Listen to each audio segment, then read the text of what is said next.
En este video vamos a comenzar con el diseño experimental.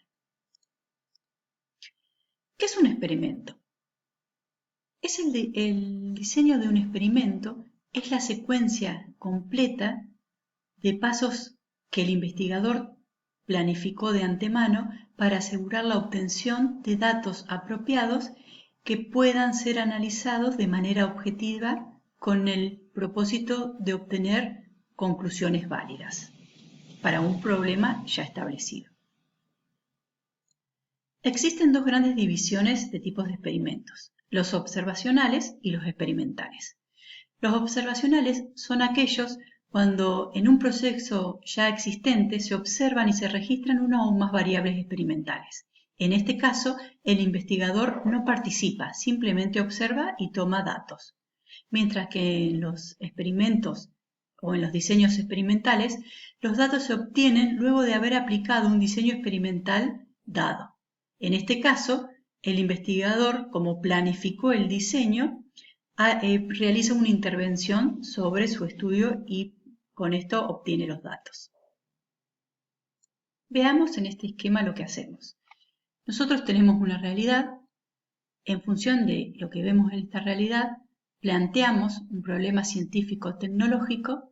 Para el mismo vamos a utilizar un diseño de experimento, vamos a establecer un modelo estadístico y en función de esto vamos a obtener datos. Con estos datos los vamos a analizar a través de estadísticas o técnicas estadísticas válidas y con esas estadísticas y esos resultados vamos a obtener conclusiones que van a tratar de explicar nuestra realidad. Siempre tenemos que tener en cuenta que cuando realizamos esto podemos cometer errores. Vamos a trabajar con tres conceptos básicos dentro del diseño de experimento: la variable respuesta, el tratamiento y las unidades experimentales. Como ven, las tres palabras claves o los tres conceptos claves están unidos por flechas. ¿Por qué es esto? Porque cuando definamos cada uno de ellos vamos a utilizar a los dos restantes. Veamos. Por ejemplo, la unidad experimental es la mínima porción del material experimental sobre el cual se aplica el tratamiento y se le observa la variable respuesta. Ejemplos de unidades experimentales pueden ser parcelas, como tenemos el caso acá de parcelas y acá, o parcelas dentro de un invernáculo que forman una parcela lineal, o también unidades experimentales pueden ser animales, como vacas, cabras, perros, etc. Pueden ser personas o pueden ser materiales de laboratorios, como puede ser una caja de Petri o un tubo de ensayo, entre otros tipos de unidades experimentales. Simplemente esto es una muestra. En este caso tenemos la unidad experimental formada por un lote de animales. No podemos considerar en este caso a cada animal como una unidad experimental, sino al lote, porque vemos que dentro de cada lote los animales están compitiendo y va a haber uno que sea más fuerte y otro más débil, y esto va a hacer que no sean independientes las unidades experimentales. Denominamos tratamiento al conjunto de acciones, procesos, materiales que se van a aplicar a las unidades experimentales cuyos efectos vamos a querer comparar a través de la variable respuesta que vamos a observar.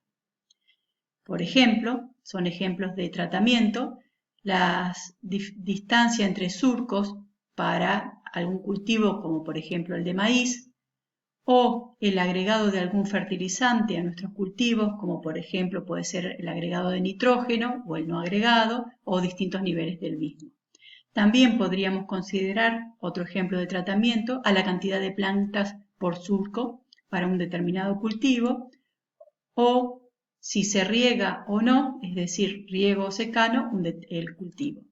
Por otro lado, también un tratamiento sería aplicar determinado medicamento o no aplicar, o una serie de medicamentos.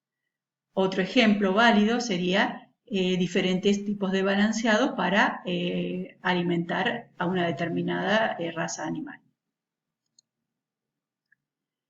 La variable respuesta, por otra parte, se denomina a la variable de interés que nosotros vamos a observar en cada unidad experimental luego de aplicarle el tratamiento que fue asignado.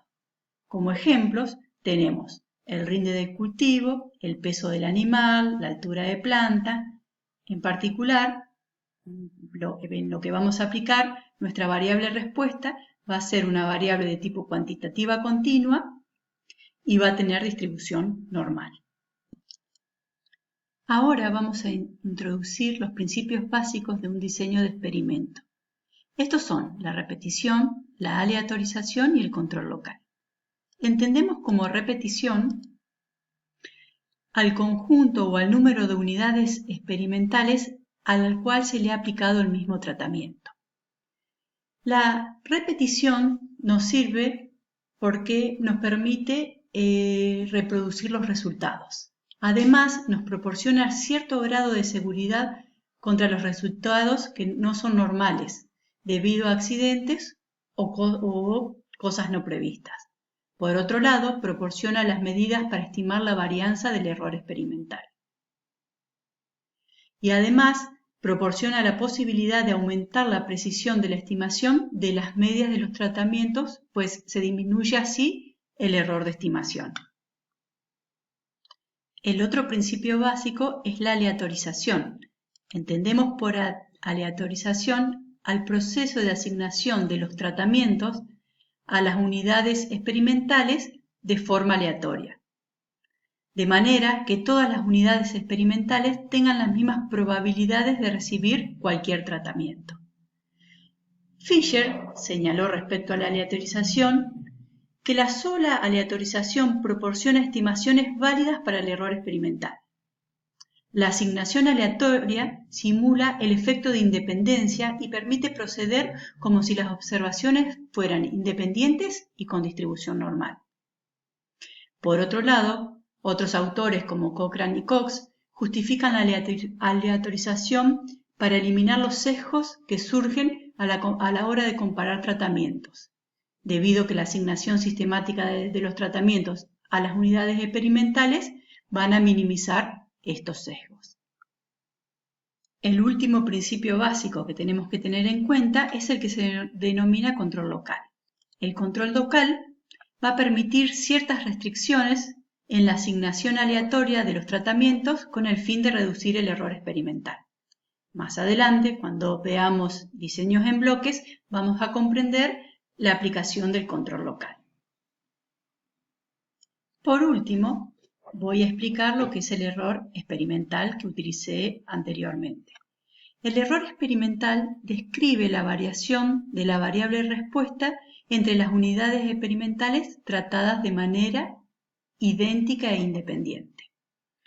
Esto es, si yo tomo dos parcelas que son muy homogéneas, es decir, muy similares, y siembro una determinada, por ejemplo, trigo, a la hora de obtener los resultados del rinde, observo que en esas dos parcelas que fueron tratadas de la misma manera, los rindes no son iguales. Eso es lo que se denomina el error experimental. El error experimental tiene tres componentes que lo definen. Uno es el error del tratamiento, es decir, a la hora de aplicar los tratamientos, el investigador comete algún error. El error de medición, cuando va a medir la variable respuesta en cada unidad experimental, se puede cometer un error. Y el error de muestreo, cuando las muestras no están bien tomadas. Una vez que se realiza el experimento, estos tres componentes no pueden identificarse. Por lo tanto, cuando un investigador realiza su proceso de investigación, debe ser muy cuidadoso a la hora de armar el diseño experimental y a la hora de realizar todos los pasos, siempre con el fin de poder disminuir este error experimental.